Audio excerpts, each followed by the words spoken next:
यहाँ या अल्लाह अलग तरीके से लिखा गया है और यहाँ कुछ दूसरे तरीके से नक्काशी किया गया है, तो आप इन्हें भी देख सकते हैं। इसमें अरबी भाषा में अल्लाह का एक दूसरा नाम है या फत्ता, उसमें दूसरा भी नाम लिखा गया है अल्लाह के, तो आप इसमें पा सकते हैं इस चीज़ को। दरअसल इस टॉम में मज़ार तो ऊपर बना हुआ है, लेकिन इसके अंदर असल में कब्र है। जो असली इस मकबरे का कब्रें जो है इसके अंदर है, जिधर इसमें ताला लगा हुआ है, आप नहीं जा सकते हैं। मैं कैमरा पर्सन से कहूँगा कि इसमें दिखाए कि इसमें इस कब्र के अंदर किसी तरह से जाने की मना किया गया है। एक डस्टबिन भी लगाया गया है जो सही नहीं है, तो आप इसमें देखिए। कब्रें ज़मीन के नीचे हुआ करती थी, लेकिन मकबरे ऊपर बनाए जाते थे और उनके कब्रों का एक सांकेतिक ऊपर बनाया जाता था, जिसमें महाबानो बेगम हैं और अब्दुर्रहीम खान खाना जिन्होंने मकबरा बनाया था, उन्हें भी दफन किया गया। हम ऊपर दिखाएंगे, लेकिन कब्रें नीचे हुआ करती थी, इसके नीचे है, जिसे आपको देखने में मुगलों का मॉन्यूमेंट्स के करीब ये देखिए आप काफ़ी नज़ारा खूबसूरत देख सकते हैं। उस ज़माने का ये पार्किंग हुआ करते थे, जिसे बाग कहा जाता था। आप भारत के तिरंगा को भी देख सकते हैं, कितना खूबसूरत दिख रहा है। और भी हम चीज़ों को आपको दिखाना चाहते हैं।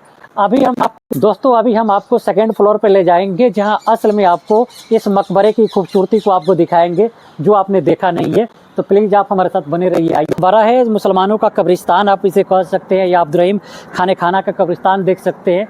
कैमरा पर्सन से बोलूँगा कि वहाँ कमल का फूल है दोनों एंट्रेंस गेट पर। ये हिंदू धर्म की संस्कृति है जिसमें मेहमानों को स्वागत किया जाता है। तो आप इन दरवाज़ों पे मोर और कमल के फूल को देख सकते हैं। तो आप प्लीज़ उस पर फोकस करके दिखाइएगा कि कमल का फूल कैसे स्वागत करता था। मुग़लों के जो भी मकबरे हुआ करते थे उसमें हिंदू धर्म की संस्कृति, कल्चर और सभ्यता को काफ़ी रिस्पेक्ट किया जाता था। तो आप उसमें तो दोस्तों ये मकबरा जो बना है कईयों साल में बना है, जिसमें 1,75,000 लोग इसे बनाने में लगे हुए थे। इसको बनाने में 10 साल से ज़्यादा लगे थे और आज के ज़माने के अकॉर्डिंग इसमें अरबों रुपए लगे थे। ये एक औरत के लिए एक पति ने बनवाया था जो अपनी पत्नी से बेहद प्यार करते थे, जिनका नाम है महाबानो बेगम। मुग़लों का कमांडर इन चीफ इस मकबरे को इसलिए बनवा रहे थे कि उनका पत्नी का यादगार कायम हो, राती दुनिया में लोग जान सके कि वे अपनी बीवी से कितना प्यार और मोहब्बत किया करते थे। दरअसल ये कब्रिस्तान है, लेकिन आप कमल का फूल देख सकते हैं वहाँ एंट्रेंस पर, जो हिंदू धर्म के ट्रेडिशन और कस्टम और कल्चर को बताता है।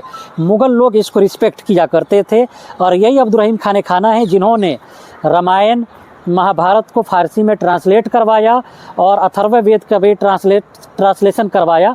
ये अकबर के सबसे बड़े सेनापति थे और जहांगीर के समय में भी ये सेनापति के ओहदे पे बने रहे, जिन्होंने सिंध, गुजरात और साउथ इंडिया को एक तरह से इंटीग्रेट किया। तो आइए हम आपको दिखा रहे हैं। एक इंटरेस्टिंग बात बताते हैं जिसे आपको पता नहीं होगा। इस अब्दुर्रहीम खाना के मकबरा के बाद शाहजहाँ को ये ख्याल आया कि मैं हिंदुस्तान, पाकिस्तान, बांग्लादेश, अफ़गानिस्तान का तो बादशाह हूँ, एक मेरा कमांडर ऐसा बनवा सकता है मेरे दादाजी का, तो मैं इससे भी खूबसूरत अपनी धर्मपत्नी के लिए ताजमहल बनवाऊँगा ताकि राती दुनिया तक ये मैसेज जाए। तो ये दरअसल शाहजहाँ ने यहीं से कॉपी किया था और हुमायूं टॉम्ब से किया था। इसे बेहद कम लोग जानते हैं कि इतनी खूबसूरत की कलाकारी यहीं से शाहजहाँ ने नकल करी और ताजमहल को बनवाया जो आपके सामने है। अपनी पत्नी यानी वाइफ के नाम से ये मकबरा बनवाना है। यहीं से शाहजहाँ को ख्याल आया कि वे अपनी पत्नी के लिए ताजमहल बनवाए, जिसे दुनिया आज ताजमहल के नाम से जानती है। और इस पे उर्दू के ग्रेट शायरों ने भी कई तरह की शायरी की कि दुनिया के एक बादशाह ने हम गरीबों का मोहब्बत का उड़ाया है मजाक, शायर लुधियानवी ने कहा था। तो आप देख सकते हैं कि ये मौसोलियम बनाने की परंपरा बीवी के नाम से शाहजहाँ को यहीं से ख्याल आया। दोस्तों अब हम मकबरे के ऊपर जा रहे हैं, उसके फर्स्ट और सेकंड फ्लोर पे। प्लीज़ आप बने रहिए, आपको एक से एक कीमती बात बताएंगे जो आज के दौर में नफ़रत को काउंटर करेगा और बहुत सारे लोग नहीं जानते होंगे। तो आइए हम आपको दिखाते हैं कि कितनी खूबसूरत चीज़ें हैं। आप सभी लोग हमारे साथ आइए। अब हम सीढ़ियों से चलेंगे। देखिए असल कब्र तो इसके नीचे है, लेकिन हम इसको ऊपर जा रहे हैं, तो हम इस दाहिने साइड से चलते हैं।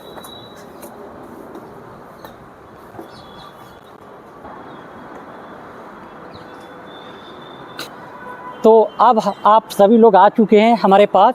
आइए हम लोग को देखते हैं। चिड़ियों की चहचहाहट के साथ ये मकबरा आज भी आपके सामने है। कमल के प्रतीक को हमने दिखाया कि ये हिंदू संस्कृति का निशानी है, जिसे मुसलमान लोग भारतीय धर्म और भारतीय कल्चर को यानी मुग़ल लोग काफ़ी रिस्पेक्ट किया करते थे। अब हम आ गए हैं फर्स्ट फ्लोर पे, जो ये अब्दुर्रहीम खान की मकबरा है। इसमें देखिए ये कमल का निशानी है जो आपको वेलकम करता है, और यहाँ तोते भी काफ़ी तादाद में हैं, आपको दिखा रहे हैं। आर्कियोलॉजिकल सर्वे ऑफ इंडिया की जो इंस्क्रिप्शन है वो बताता है कि 1754 में यहाँ की जो संगमरमर के खूबसूरत पत्थर हुआ करते थे, जो किसी दरगाह और मकबरे की पवित्र निशानी हुआ करते थे, सफ़ेद चीज़ भारतीय कल्चर में, तो यहाँ के जो संगमरमर के सफ़ेद पत्थर थे सफदरजंग के मकबरे में उखाड़ कर लगा दिए गए थे। तो कुछ लोग बदनाम करते हैं कि मुग़ल लोग सिर्फ हिंदुओं के चीज़ों को तोड़ा करते थे, ऐसा नहीं है। मुग़ल लोग अपने ही लोगों के जब आर्थिक संकट आता था तो वे अपने ही चीज़ों को उखाड़ ले जाते थे। तो यहाँ के जो ये उखड़ा हुआ आपको दिख रहा है ना, सफदरजंग के मकबरे में इसको लगाया गया है। आप बने रहेंगे, सब्सक्राइब करेंगे, लाइक करेंगे तो सफदरजंग के मकबरे को भी दिखाएंगे, जो ऐसा ही है। यहाँ के संगमरमर के पत्थर को वहाँ लगाया गया है। तोते अपनी चाचाहट से रोशनी कर रहे हैं। आइए, उसने अपने बाप की मकबरे में इसके संगमरमर के पत्थरों को उखाड़कर सफदरजंग के मकबरे में लगवा दिया था।